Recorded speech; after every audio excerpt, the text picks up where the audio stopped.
Okay, next topic is we will learn how to differentiate algebraic expressions and equations and inequalities. So may kalihian sa algebraic expressions, equations, and inequalities. Sa yun rin ni si class. So sa na to, let's move to the next slide. Alright. Algebraic expressions versus equations versus inequalities. So 3 columns na table and 4 rows. So i-identify nato unsay kalahian nilang tulo sa expression, equation, and inequality. So inequality and inequality. So let us have first expression. A mathematical phrase that contains number or numbers and or variables together with at least one arithmetic operation. So, no equal signs or inequality signs. So, sa may pasabot diri mathematical phrase that contains numbers na numbers or variables together with at least one arithmetic operation. Kadtong examples na to ganinang gipakita sa previous. Okay? So, examples, x, y, z, 2x plus y, 3m squared, 3m cubed, n squared, ab plus 4. So, remember, no equal sign or inequality sign. Unsa may equality or inequality sign? So, kanimo ni equality sign or symbol, and inequality symbols are these ones. Okay, ito nang i-discuss later on. So equation, a mathematical statement that shows the equal value of two expressions. So meaning na ay equality symbol or equal sign is used. Pareha ani nga symbol or sign. So meaning the left side is equal to the right side. So naa siya solution. For example, diri number 1, 23 plus y is equal to ab plus 4. Meaning, ang kaning left side is equal to right side with respect to whatever value or values of the said variables. And number 2, the same naghihapon. Basta na ay equal symbol, equation na na. Okay, mao rin timailhan. Diri wa nilang duha. Okay? Way equal sign, wa po'y inequality sign. So mao nay expression. So an equality or inequality, a mathematical statement that shows as expression or lesser than or more than the other. So dili siya equal but lesser than, mas gamay, or mas dako sa uban. For example, the following symbols are used. Muni injohang pangitaon ra nga indicators nga symbol na nagali sila yung mga ingon-ani nga symbol, that means inequality na siya. Okay, sayon ra. This reads as less than, pointing to the left. Left gani ang arrow padong left, so less than. Okay? Inanaw pagtiman. More than padong sa right. More na r, more, so right. Okay, more than to sa right. Less than or equal to na ibadli sa ubos. Same with more than or equal to na ibadli sa ubos. Okay, not equal to meaning dili sila equal. So inequality symbol gyapon siya. Diri is equality symbol man. So what is in the left and the right are equal. Diri never sila mag-equal. For example, 1/2 x is lesser than or equal to 8. So dili ang naa sa left side is lesser than to the right side. Okay? So mas gamay jud ang 1/2 kaysa 1/2 x kuno kaysa ni 8. Since na may equal to diri posible silang mo equal. Kaya na may lesser than or equal to 8. So 8 paubos. Okay? Apil si 8. So we'll discuss that more on our topic. So number 2, 11x is greater than 4 plus x. Kani silang na blue is sa correction ra ni sila sa word. So one is a bad list there. And number 3, maupod sila. So basta nala may mga yunani nga symbol, that is inequality symbol or inequality, sorry. Equation if naa sila mga ingon ani equal sign. Expression wa sila equal sign. Ang inanara pinakasayon nga di mailan. Another assessment on week 7, identify each of the following as an expression, an equation, or an inequality. Underline your answer. Example, t plus 10 is equal to 5. So may nga sign na diri equality symbol or equal sign. So that means, is it expression, equation, or inequality? The answer is equation. Ito ng underline na. Okay?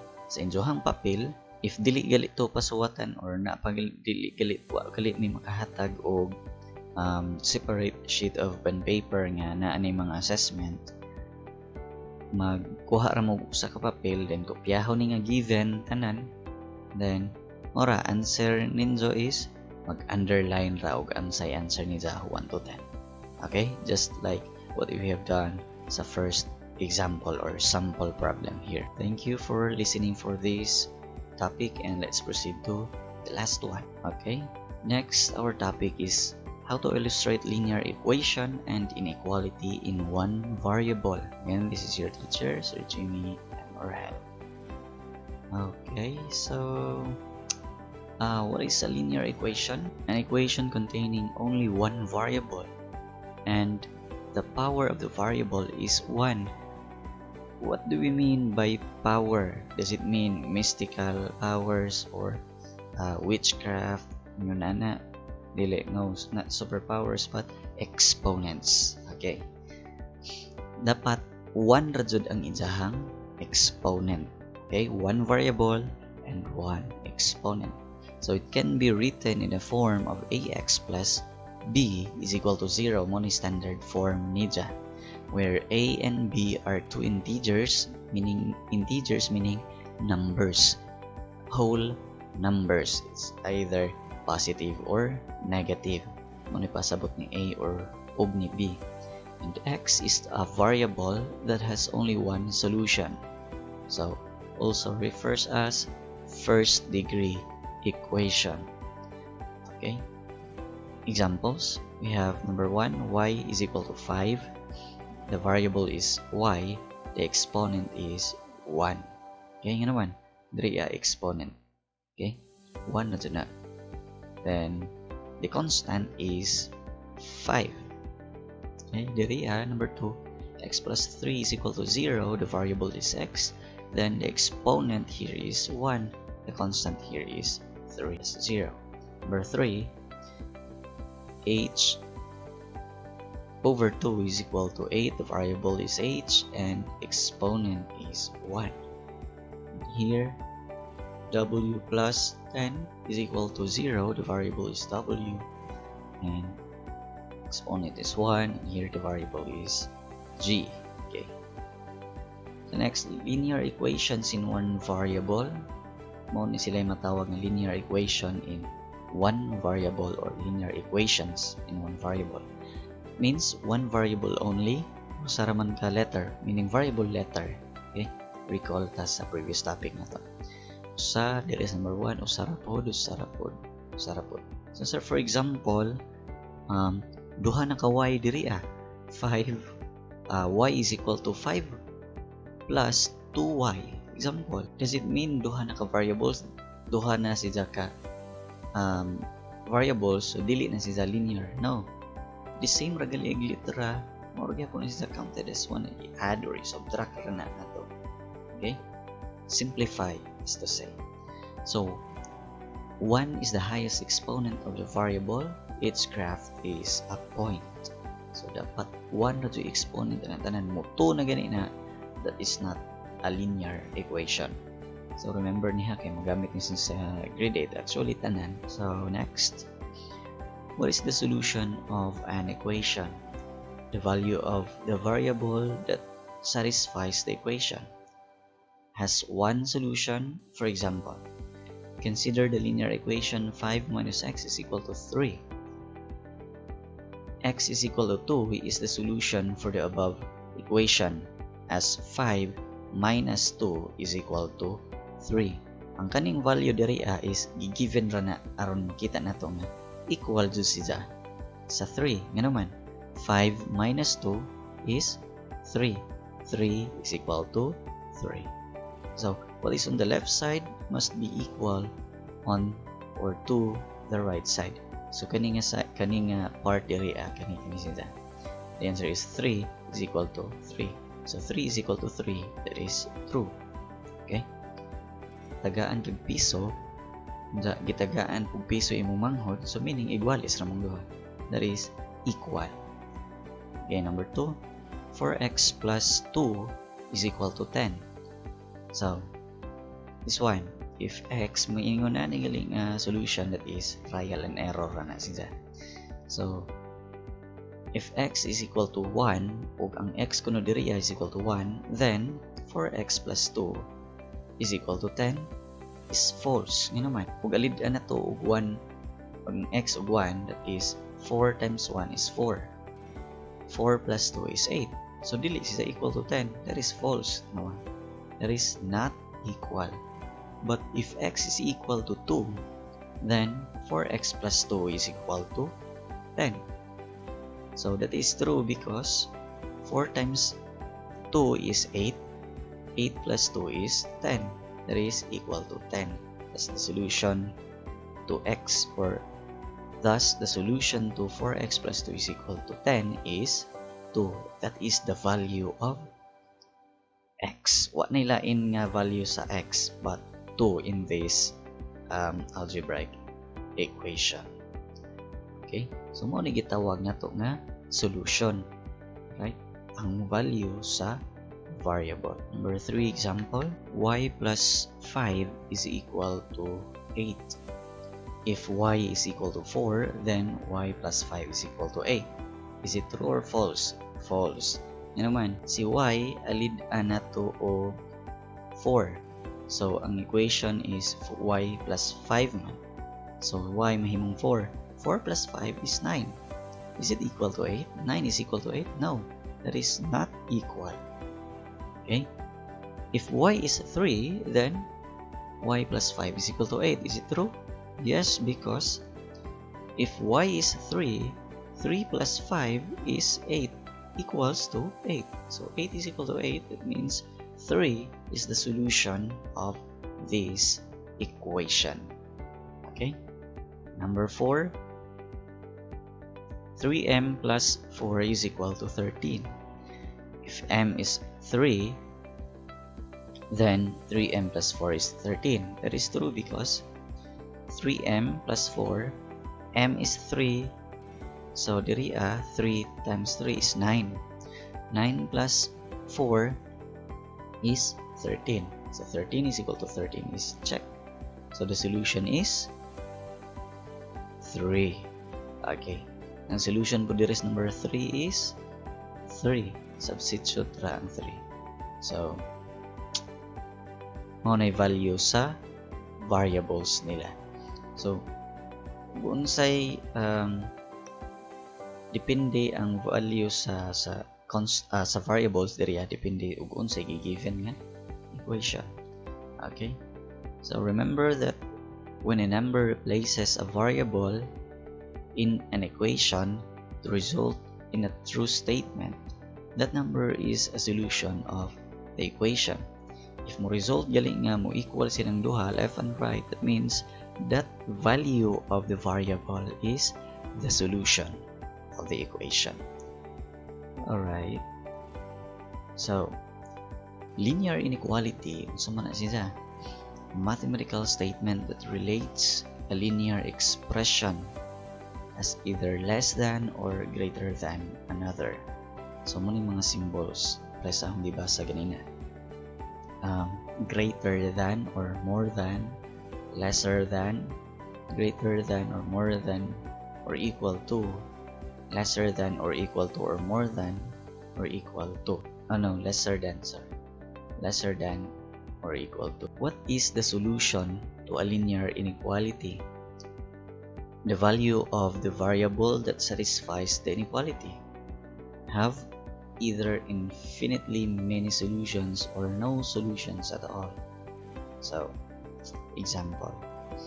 Our x is equal to -4, x is equal to -2, and x is equal to 6 solutions to 5x plus 7 less than 22.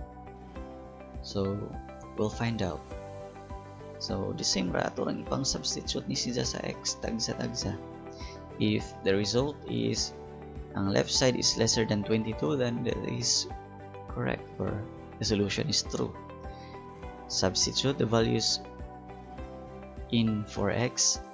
Substitute the values for x. Simplify and check to see if we obtain a true statement. For example, kani isang -4, x is -4. The same ra gihapon nga inequality. 5x plus 7 is less than 2. Okay, if x is -4, substitute ra 5 times 4, 20. Positive times negative, negative. Bring down na sila ang remaining. So, -20 plus 7 is lesser than 22. So, pareha silang sign, dili. Negative ug positive, that means subtract. So, 20 minus 7 is 13. Then, copy the sign of the larger number. So, is -13 lesser than 22? Okay, that's correct. -13 is lesser than 22. Nga naman. First tip na to ana is negative na si daan. Okay? Negative na si daan. Or for example na if positive na siya, 13 is lesser than 22 gihapon. That is true. Okay? Ito rin tanaw ng sign. Alright, if x is -2, substitute gihapon 5 times the quantity of -2 is equal to 10, or -10, and positive times negative is negative. Bring down the remaining. Different signs man, negative and positive. Subtract 10 minus 7 is 3. Copy the sign of the larger number. So negative is lesser than 22. That's true. Kaya diri if x is positive 6, so we have 5 times 6 is 30 plus 7 is lesser than 22. 30 plus 7 is 37 is lesser than 22. Is 37 mas gamay sa 22? No, mas dako siya sa 22. So that is false. Okay, so the answer x is equal to -4, or solutions x -4, x is equal to -4, and x is equal to -3 are the solutions, and x is equal to 6 is not. So maura ni siya wrong or false solution. So the solutions to linear inequalities can be expressed in several ways. It's either using a graph, using interval notation, or set builder notation. So supposedly we'll discuss the next one or the next topic related to this one, but we don't have time already, so maybe we'll proceed next meeting. Activity on week 8 or assessment, pilgi hapon siya sa sansiran. So kaning naay mga ingon ani week 8 to 7 to ganina, kay mo to yung pansiran mo na sila. Choose which value of the variable that will make the equation or inequality true. Encircle the letter of your answer.